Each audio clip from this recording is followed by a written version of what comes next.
I visited Okinawa in August of 2015, thinking I would include the protest against the base there in my new film documenting the effects of United States militarism on the people, the culture, the politics, and the environment of the Pacific. As a U.S. history major, I knew next to nothing about the war in the Pacific, except for the atomic bombs on Hiroshima and Nagasaki, the iconic raising of the flag on Iwo Jima, and from the newsreels in the movie theaters glorifying naval battles in the South Pacific that demonized the Japanese. What I learned about the bloodiest battle of the war on Okinawa and the subsequent colonization of Okinawa and Japan led me to make this short film about Okinawa and the U.S. occupation of that once sovereign nation from 1945 to the very present.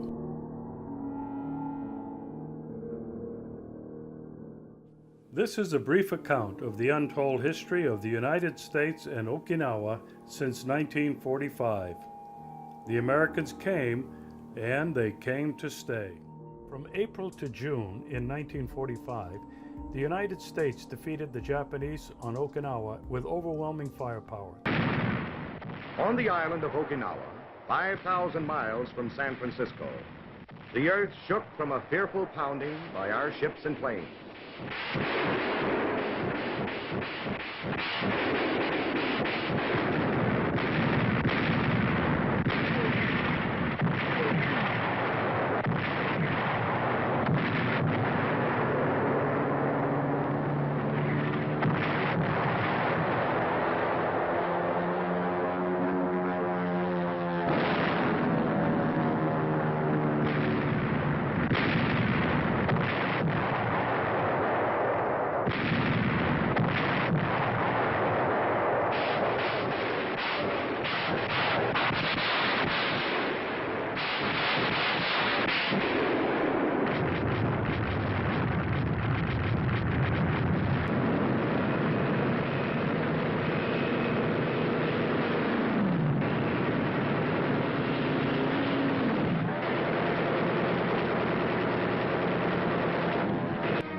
They call it kamikaze, meaning the divine tempest.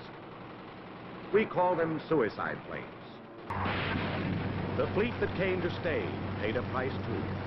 But our men, our ships, our planes, took everything the land could throw at the sea and handed it back double. The question, could a fleet stand up against the massed fury of land-based planes, got an emphatic answer from the men who fight to live, from the fleet that came to stay.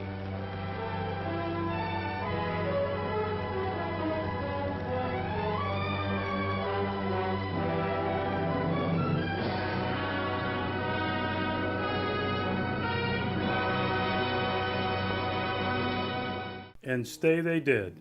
At stake were air bases vital to the invasion of Japan. The Allied forces suffered 14,000 deaths, with an estimated total of more than 82,000 casualties of all kinds. Japan lost 77,000 soldiers and more than 150,000 Okinawan civilians out of the pre-war 300,000 local population, including all male citizens over 18 and both male and many female students under 18 who were drafted to fight the invaders, were killed, committed suicide, or went missing.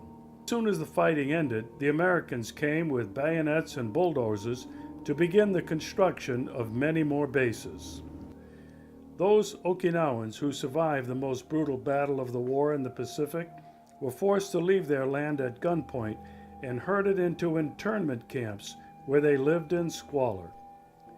What began 70 years ago was an occupation that continues today. Douglas Lummis is an American author and college professor of political theory who has been living in Japan since the 1980s and on Okinawa for the past 15 years. He has been actively involved as a supporter and participant in the protests against the U.S. bases on Okinawa. And then after the war, Again, Okinawa was used as a sacrifice pawn when the peace treaty was signed. The peace treaty was signed on the condition that Okinawa would continue to be under U.S. military rule. There was a period from the time of the well, actually, from 1945 until Okinawa reversion in 1972, Okinawa was governed by the Pentagon, basically. There was a puppet government underneath the military government, but it was basically governed by the Pentagon. Cars drove on the right, money was dollars. The Pentagon had no economic policy whatsoever, and the country was allowed to stay poor. Okinawa had not been that poor of a place, but everything was destroyed during World War II, and there was very little effort to give aid to rebuild anything. So it was like a third world country.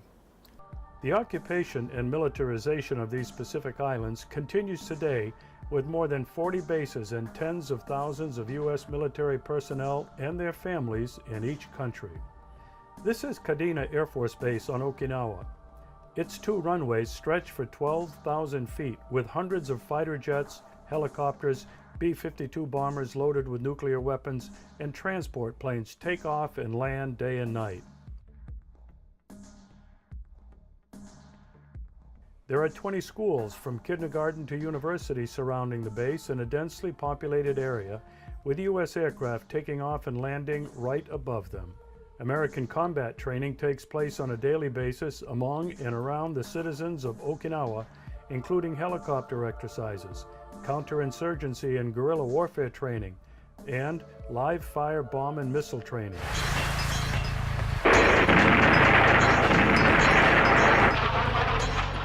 Be described any other way. The Americans came to stay, constructing more than 40 bases in Japan and Okinawa, with 74% of them located on this tiny island. Okinawa is the largest island in the Ryukyu chain, located 340 miles south of mainland Japan. It comprises 465 square miles, is 70 miles long, and only 7 miles wide. This is the massive, sprawling Camp Schwab, as seen from the beautiful and pristine Ora Bay in Hinoko, Nago City. It is the intended relocation of the Futenma Marine Air Base, which is located in the densely populated area of Jinuan City. And this is Futenma Air Base.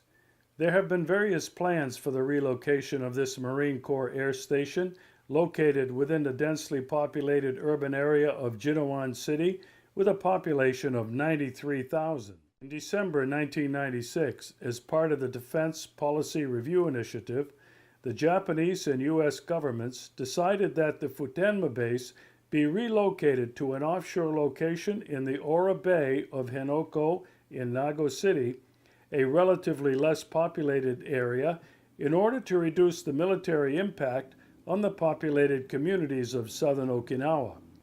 This was and remains a controversial decision since the projected site involves construction on a coral reef and the seagrass beds inhabited by the dugong, a marine mammal protected by both Japanese and U.S. law.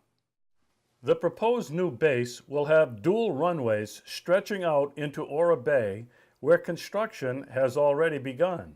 Once again, the question posed by Dud Hendrick in The Ghost of Jeju, is there any place so remote, so sacred, so beautiful as to be inviolable by the United States military? Apparently, there is no such place. And whenever the weather permits, teams of activists set out into Ora Bay in kayaks and boats to obstruct the construction. Floating barriers are set up in an area about 2 miles in circumference around the proposed construction area to keep activists out. What takes place is a cat and mouse game between activists and the Japanese Coast Guard and police who patrol the area in yachts and rubber boats.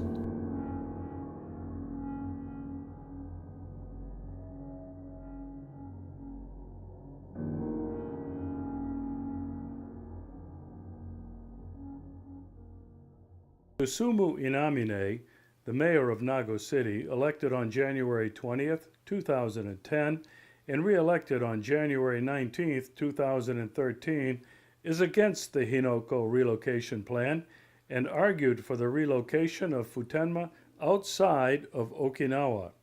My name is Douglas Lummis. By trade, I'm a college teacher teaching political theory. I've lived in Japan since the 1980s and in Okinawa since the year 2000, so 15 years now. 15 years that I've been here, I've noticed some remarkable changes in the movement against bases. The people have been opposed to bases here for generations now, but in the last 15 years there's been an interesting transformation in the way of thinking of Okinawans. When I first came here to live in 2000, the mainstream of the anti-American base movement was focused on world peace and abolishing the Japan-U.S. Security Treaty and getting all the bases out of Japan. That was the goal.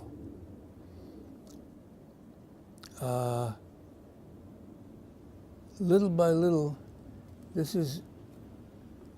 sentiment has not gone away, but is added to this sentiment is an increasing understanding that Okinawa is being treated by Japan as a colony, unequally. When I first came here, the expression on everyone's lips, anyone who talked about the bases would always say, even though Okinawa comprises 0.6% of all Japanese territory, still 75% of all the U.S. bases in Japan are located in Okinawa. Now, if you analyze that statement, that's not a protest against war and militarism. It's a protest against unequal treatment. Without concern for inequality, you wouldn't need to use those statistics, 75%, 0.6%. But hardly anybody in those days would take the next step and suggest what a solution would look like. That is, equal distribution of the bases. That was taboo. What you had to say was all bases should be abolished, or all U.S. bases should be taken out of Japan. But hardly anybody was able to say that. In the 15 years since then, more and more people have realized that, in fact, they're very angry. More and more Okinawans have realized that, in fact, they're very angry about the unequal treatment by Japan, and the fact that most people in Japan are very much in support of the Japan-U.S. Security Treaty, but also want to have the peace constitution, and without seeing the contradiction between those two. Just last week, a new opinion poll came out that indicates that support for the Japan-U.S. Security Treaty is now up to 86%. The Japan-U.S. Security Treaty is the treaty that authorizes the U.S. to put military bases somewhere in Japan. At the same time, 60% of the people support the peace constitution now, which supposedly abolishes war. So that means that most of the people who support the peace constitution also support having U.S. bases here. This, of course, looks like a contradiction. It is a contradiction unless you understand it as something worse than a contradiction, a kind of hypocrisy. In Okinawa, support for the Japan-U.S. Security Treaty is about 10%, okay, as opposed to 86% in the mainland. You can see how people would start to get angry about that. So 15 years ago, saying Phtemma base should be moved to the mainland was taboo. And the few people who would dare to say that received very angry responses, both from Japanese pacifists and from Okinawan activists. Now it's become possible to say that in the mainstream. It's the governor's position, equal, he says, people should share the burden of bases equally, which would mean much, much more than Phtemma base would go to the mainland. To be equal, there would have to be a great flood of bases going to the mainland. It's interesting that the government and the U.S. repeatedly say the only solution to the Phtemma problem is that moving it to Henoko. That's the only solution. They never say why that's the only solution. Or occasionally somebody in the government will slip and mention why. The reason, of course, is that any place in mainland Japan where you might want to put Phtemma base, people will oppose it. And so Okinawan people say, oh, you mean if people oppose the base, you can't build it there? But that's only true in the mainland. During the great economic bubble, when it looked like Japan was becoming rich as hell, there was among the many boondoggling projects, airports, civil airports were built in every little town all over Japan. There are little civil airports everywhere. And now that the bubble is over, many of those civil airports are running in the red and are in great trouble. They just can't make a profit. There are many of them that are sitting there waiting for some help, something that could make them a profitable enterprise. Any one of those in the red civil airports could very easily house Phtemma base without filling the bay, without environmental destruction. The main construction has already been done. If there was environmental destruction, it's finished pretty much. There are any number of them that would be wonderful candidates for relocating Phtemma base. But that's still not to be talked about. The government will not consider that idea. And the only explanation for it that makes any sense is discrimination. Permanent protests have occurred outside the gates of Camp Schwab. In fact, there is a 24/7 encampment directly across the street from the main gate where the activists gather, eat, discuss, and many sleep there overnight.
My name is Mayuko Kato, and 27 years old, and I came from Kanagawa Prefecture, Japan.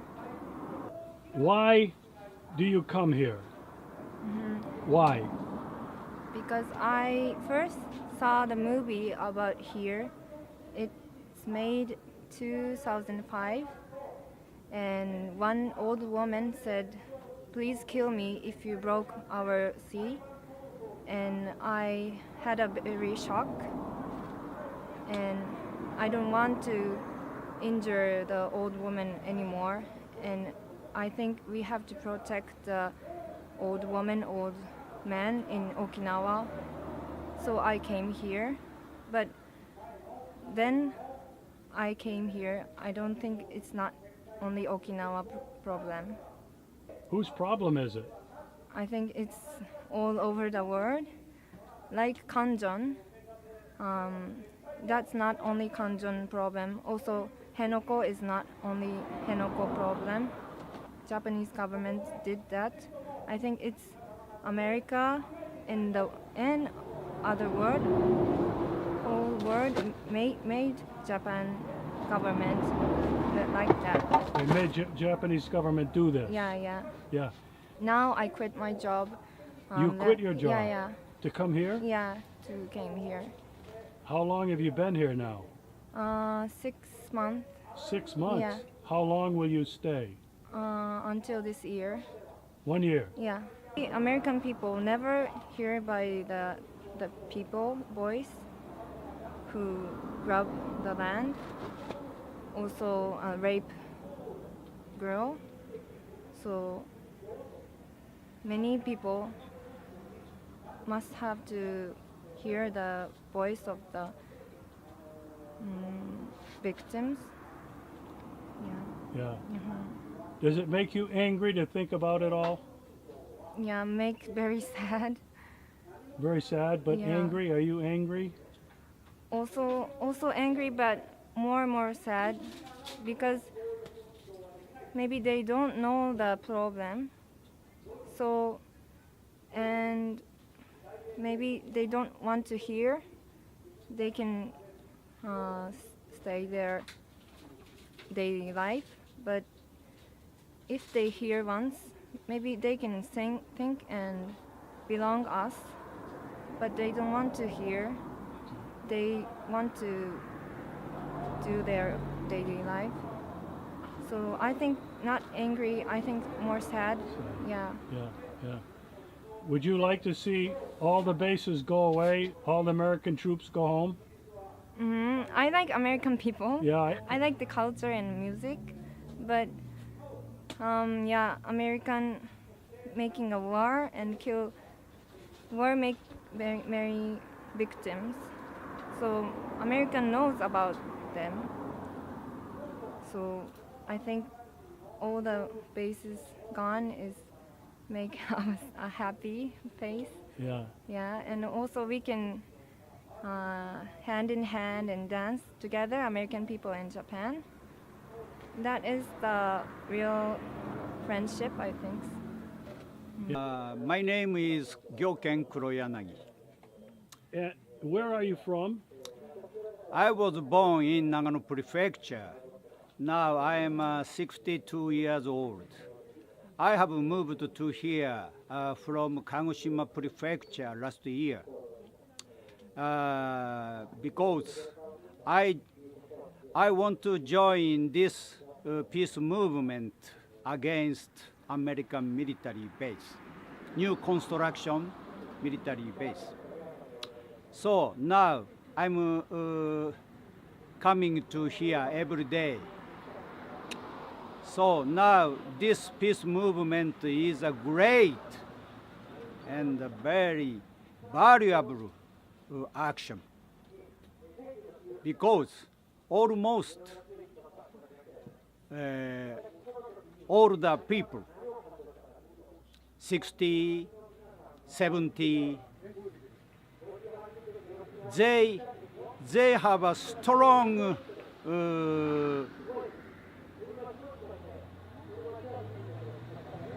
faith and determined. I was very happy to join their peace movement now. War is a public big construction business in America. It's a crazy. I hate for them. What is the message he would like to tell the American people? Okay, so アメリカ人よ、懺悔しろ。アメリカ人よ、立ち上がれ。以上。Thank you. and what was that? He says, American people regret what you have done and rise up. My name is Hideki Yoshikawa, and I'm from Nago City, Okinawa. I've been involved in these issues for the last almost 15 years. I've been working on particularly on the environmental front.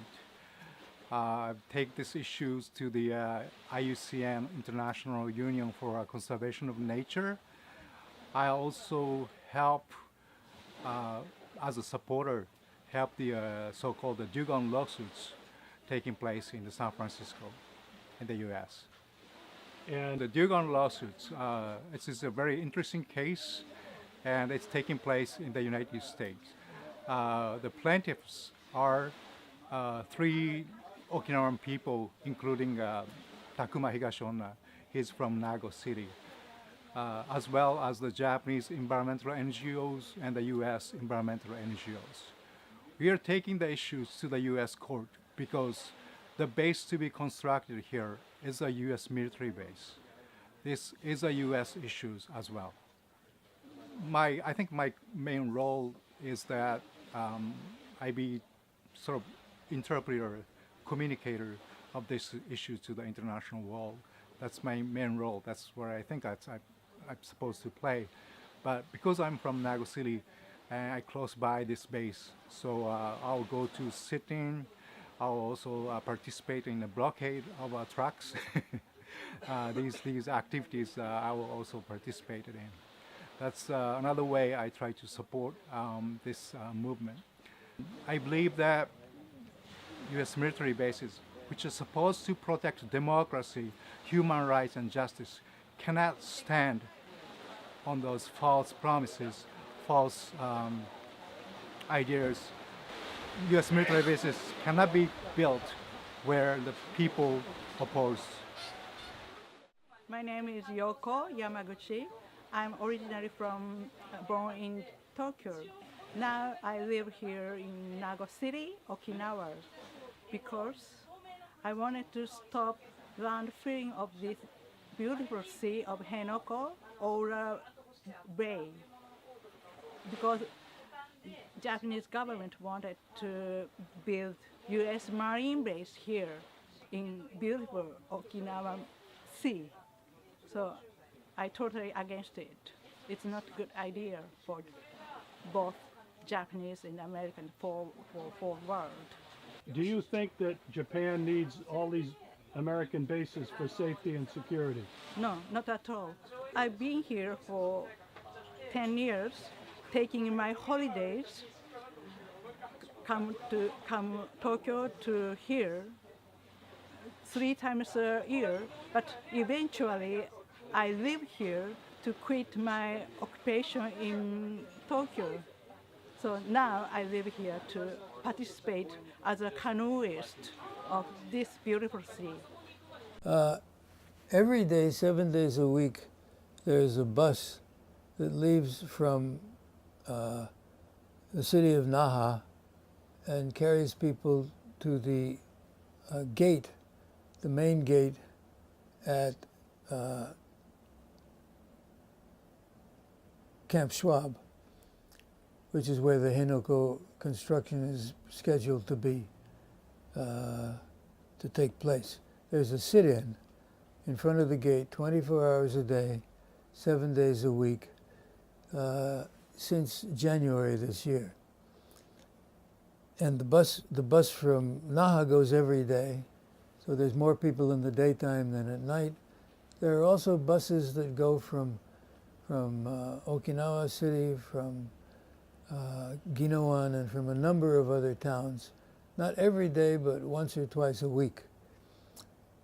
I take the Naha bus twice a week when I can. And there's a very interesting phenomenon taking place on the bus. Well, this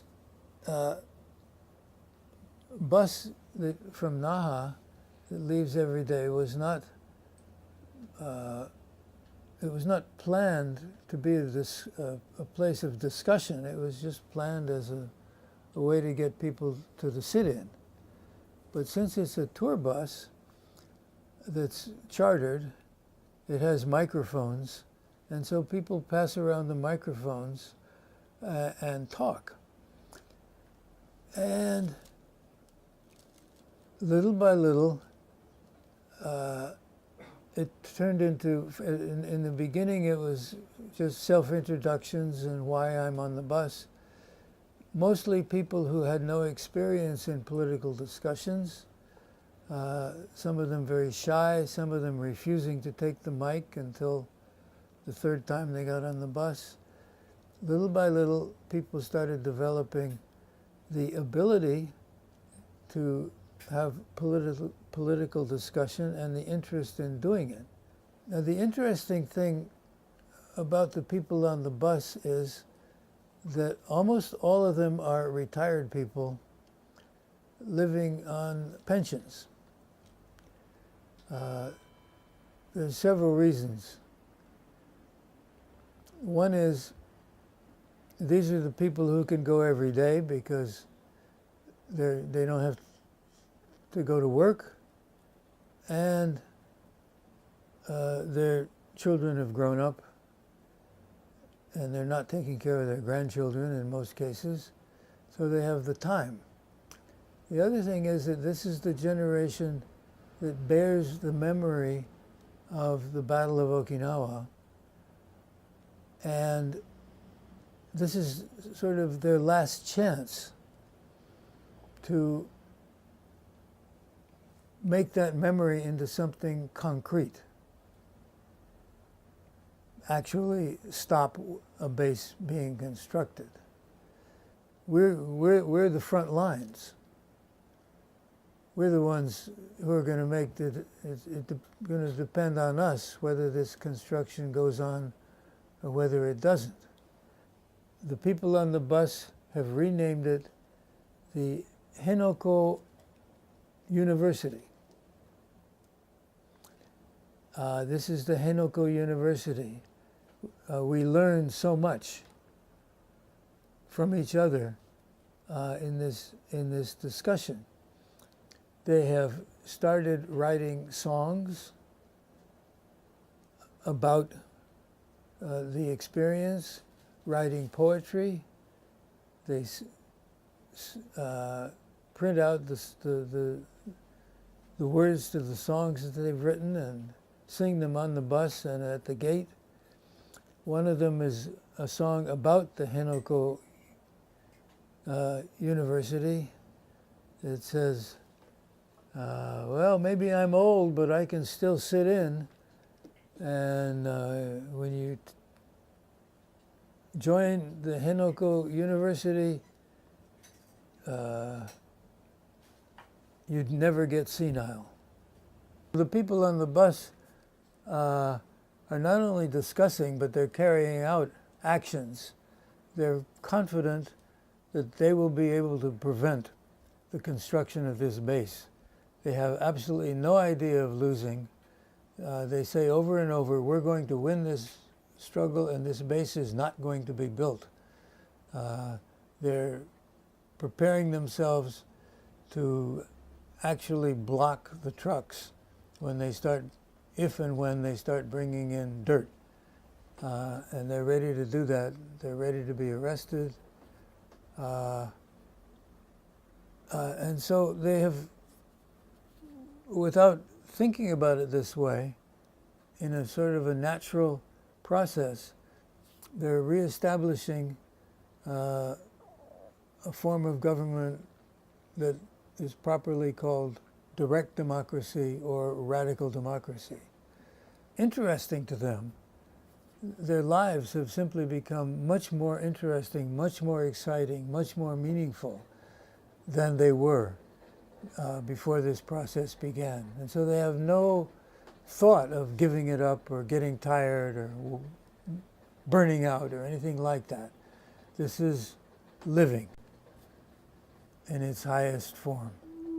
The similarities are remarkably glaring between U.S. foreign policy in Japan, Okinawa, and South Korea.